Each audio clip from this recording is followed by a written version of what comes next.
కష్టమైంది.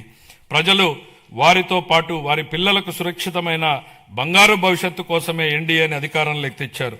గత ప్రభుత్వం పారిశ్రామికవేత్తల్ని, పెట్టుబడిదారుల్ని రాష్ట్రం నుంచి తరిమేసింది. 2019-24 మధ్య అప్పటి పాలకుల నుంచి ఎదురైన చేదు అనుభవాలతో పెట్టుబడిదారులు రాష్ట్రానికి రావాలంటేనే భయపడిపోయారు. పెట్టుబడులు రాకపోవడం, ఉన్న పరిశ్రమలనే మూసివేయడంతో నిరుద్యోగం తాండవించింది. కూటమి అధికారంలోకి వచ్చాక ఈ 20 నెలల్లో పరిస్థితులు పూర్తిగా మారాయి. పెట్టుబడిదారులకు దేశంలో అత్యంత అనుకూలమైన పరిస్థితులు ఇప్పుడు మన రాష్ట్రంలో ఉన్నాయి. దేశ జనాభాలో కేవలం 4.2% వాటా మాత్రమే ఉన్నప్పటికీ ఆంధ్రప్రదేశ్ ఇప్పుడు పెట్టుబడుల్ని ఆకర్షించడంలో మిగతా రాష్ట్రాలని వెనక్కు నెట్టింది. పెట్టుబడిదారులకు అత్యంత స్నేహపాత్రమైన రాష్ట్రంగా నిలిచింది. బ్యాంక్ ఆఫ్ బరోడా నివేదిక ప్రకారం 2025-26 ఆర్థిక సంవత్సరంలో ప్రతిపాదిత పెట్టుబడుల్లో 25% ఆంధ్రప్రదేశ్కు రావడమే దీనికి నిదర్శనం. బ్రాండ్ చంద్రబాబు వల్లనే ఇది సాధ్యమైంది. ఇప్పటి వరకు మనం ఈజ్ ఆఫ్ డూయింగ్ బిజినెస్ గురించి మాట్లాడేవాళ్ళం.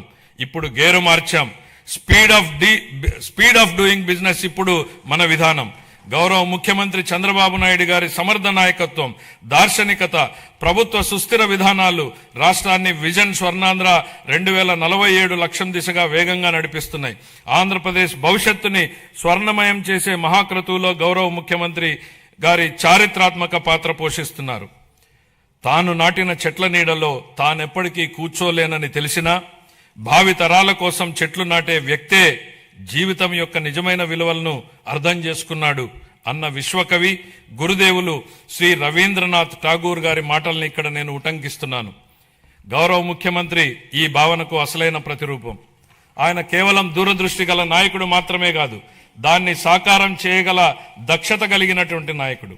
తన దార్శనికతతో అమలు చేస్తున్న విధానాలు భావితరాలకు మేలు చేస్తాయన్న దృఢ విశ్వాసంతో వాటి సాధనకు అహర్నిశలు నిస్వార్థంగా కృషి చేస్తున్న గొప్ప నాయకుడు.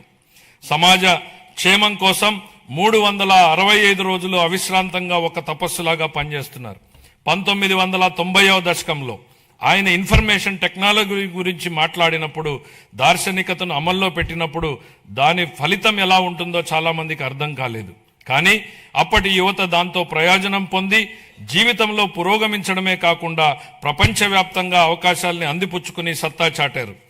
అప్పుడు ఆయన అమలు చేసిన సంస్కరణలు, తీసుకున్న విప్లవాత్మక నిర్ణయాలతో వెలిగించిన దీపం లక్షలాది జీవితాల్లో వెలుగు నింపింది. నేడు ఆయన విజయగాథను ఆయనే పునరావృతం చేస్తున్నారు. కానీ ఇప్పుడు మరింత గొప్ప దూరదృష్టితో, మరింత సమున్నత లక్ష్యంతో కొత్త చరిత్రను లిఖించబోతున్నారు. భవిష్యత్తును అంచనా వేసేందుకు ఉత్తమ మార్గం దాన్ని సృష్టించడమే అన్న సూక్తిని బలంగా నమ్మే వ్యక్తి ముఖ్యమంత్రి గారు. Deep tech, AI, quantum computing వంటి ఆధునిక టెక్నాలజీలు ప్రతి కుటుంబం నుంచి ఒక ఎంటర్ప్రెన్యూర్ వంటి విధానాలు కేంద్రంగా ఆయన ఇప్పుడు రాష్ట్రాన్ని సరికొత్త శకంలోకి నడిపిస్తున్నారు. ఆయన మార్గదర్శకత్వంలో ఏపీ వెల్త్ ఫండ్ ను ప్రారంభించబోతున్నాం. రాబోయే రోజుల్లో అది Norway, UAE sovereign wealth funds లా విస్తృతమై మొత్తం రాష్ట్రాన్నే నడిపించడానికి సరిపోవచ్చు. నాతో సహా ఈనాటి సమాజానికి ఈ టెక్నాలజీల ప్రాముఖ్యత అర్థం కాకపోవచ్చు. కానీ ఆయన ఐటీ రంగంలో చూపిన చొరవ వల్ల 1990లో నాటి యువతరం లబ్ధి పొందినట్టే ఈనాటి యువత కూడా ఏఐ, డీప్ టెక్, క్వాంటమ్ టెక్నాలజీతో భవిష్యత్తు ఖచ్చితంగా లబ్ధి పొందుతుంది. ఆర్థిక వనరుల పరంగా మనం ఇప్పటికీ సంక్షోభం నుంచి పూర్తిగా బయటపడలేదు. పరిస్థితులు అంత సానుకూలంగా లేవు. గత ప్రభుత్వం మిగిల్చిన ఆర్థిక అస్తవ్యస్త పరిస్థితుల్ని అధిగమించే క్రమంలో ఇప్పటికీ అనేక సవాళ్లను ఎదుర్కొంటున్నాం. కానీ రాష్ట్ర అభివృద్ధి, సంక్షేమానికి సంబంధించి మా లక్ష్యాల్లో మార్పు లేదు. మా సంకల్పం చెక్కు చెదరలేదు. మా ప్రయాణాన్ని స్థిరంగా కొనసాగించేందుకు ప్రధాని నరేంద్ర మోడీ నుంచి అమూల్యమైన మద్దతు, సహకారం లభిస్తున్నాయి. ఆయనకు కృతజ్ఞతలు తెలియజేస్తున్నాం. కేంద్ర ఆర్థిక మంత్రి శ్రీమతి నిర్మలా సీతారామన్ గారు అందిస్తున్న గొప్ప సహకారం గురించి ప్రత్యేకంగా ప్రస్తావించాలి. కష్టకాలంలో ఆమె రాష్ట్రానికి వెన్నుదన్నుగా నిలబడ్డారు. పోలవరం ప్రాజెక్టును మళ్లీ గాడిలో పెట్టడం, రాజధాని అమరావతి నిర్మాణాన్ని పునఃప్రారంభించడంలో పూర్తి సహకారం అందించారు. రాయలసీమ గ్లోబల్ హార్టికల్చర్ ప్రాజెక్టును ముందుకు తీసుకెళ్లేందుకు అవసరమైన తోడ్పాటును అందించారు. గత ప్రభుత్వం ఎడాపెడా చేసిన అప్పుల భారాన్ని తగ్గించేందుకు రుణాల పునర్వ్యవస్థీకరణకు అమూల్యమైన సహకారం అందించారు. ఆమెకు హృదయపూర్వక కృతజ్ఞతలు తెలియజేసుకుంటున్నాను. 2026-27 సంవత్సరానికి సంబంధించి ఫిబ్రవరి 1న ప్రవేశపెట్టిన కేంద్ర బడ్జెట్ రాష్ట్రానికి ఆశాకిరణంలాగా కనపడుతోంది. దానిలో రాష్ట్ర అభివృద్ధికి అనేక అవకాశాలు కనిపిస్తున్నాయి. తూర్పు కోస్తా పారిశ్రామిక కారిడార్, పర్యాటక కేంద్రాల అభివృద్ధి, ఎలక్ట్రిక్ బస్సుల కొనుగోలు, పూర్వోదయ పథకం ఉపయోగపడుతుంది. రాయలసీమ గ్లోబల్ హార్టికల్చర్ హబ్ కూడా వేగంగా రూపుదిద్దుకుంటోంది. కేంద్ర బడ్జెట్ లో కొత్తగా ప్రకటించిన రేర్ ఎర్త్ కారిడార్లు, డేటా సెంటర్లు, ప్రాంతీయ medical hub, national institute of pharmaceutical education and research, seaplane manufacturing, container manufacturing, ప్రతి జిల్లాలో బాలికల హాస్టళ్ల వంటి అంశాల నుంచి రాష్ట్రానికి గరిష్ట ప్రయోజనాలు పొందేందుకు అవకాశం ఉంది.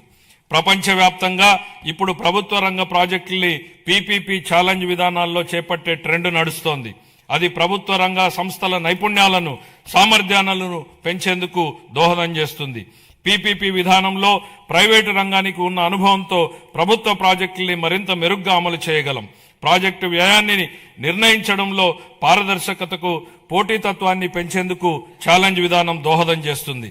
కేంద్ర ప్రభుత్వం బడ్జెట్ లో చాలా ప్రాజెక్టుల్ని ఛాలెంజ్ విధానంలో ప్రకటించడంతో ఆంధ్రప్రదేశ్ కు కొత్త అవకాశాలకు ద్వారాలు తెరిచినట్టయింది. ఛాలెంజ్ మోడల్లో ప్రాజెక్టులు చేపట్టేందుకు రాష్ట్రం పూర్తి సంసిద్ధంగా ఉంది. ఇతర రాష్ట్రాలతో పోటీపడి chemical park, mega textile park, city economic reasons, university township వంటి ప్రాజెక్టుల్ని సాధించుకోగలమన్న విశ్వాసం మాకుంది. సిటీ ఎకనామిక్ రీజన్స్ ప్రాజెక్టులో పోటీ పడేందుకు విశాఖపట్నం ఎకనామిక్ రీజన్ ప్లాన్ ను ఇప్పటికే సిద్ధం చేశాం. విజన్ స్వర్ణాంధ్ర 2047 అమలుకి, ప్రాంతీయ ఆకాంక్షల్ని నెరవేర్చేందుకు, సమ్మిళిత అభివృద్ధి సాధించేందుకు మా ప్రభుత్వ ప్రాంతీయ అభివృద్ధి విధానాన్ని అవలంబిస్తోంది. విశాఖపట్నం, అమరావతి, తిరుపతి రీజన్లను రాష్ట్రానికి కీలకమైన గ్రోత్ ఇంజన్లుగా గుర్తించింది.